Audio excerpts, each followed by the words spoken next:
បងមិនដឹងទេថាអូនកំពុងតែគិតអ្វីដែលបងដឹង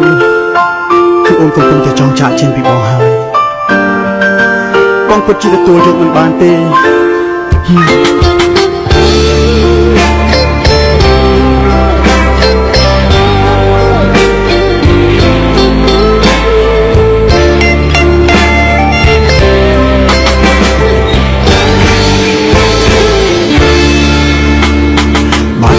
ទៅណាសន្យាមិនចោលគ្នាស្រឡាញ់គ្នាមួយជីវិតម្ដេចក៏នៅថ្ងៃនេះអូនប្រែផ្លាស់ប្ដូរចិត្តគិតចង់ចែកភ្លឺគ្នាដើរឬ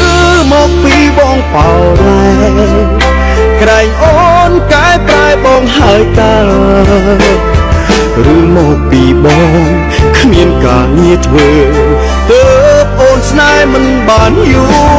រចង់ដឹងថាមនុស្សប្រងបែបណាដែលអូនប្រាប់ណាជាគូឆ្លើយប្រាប់បងផងបងចង់ផ្លាស់ប្ដូរតាមដងឬការរកបងអូ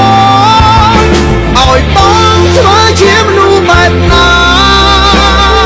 វាចាប់ប្រាប់មកចុះស្នួនបើសិនជាបងធ្វើមិនបានចាំអូនផ្ដាច់ការតាក់ទងពីបង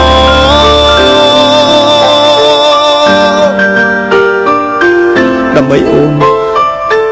លះបង់អស់ហើយនៅតែជីវិតមួយទេ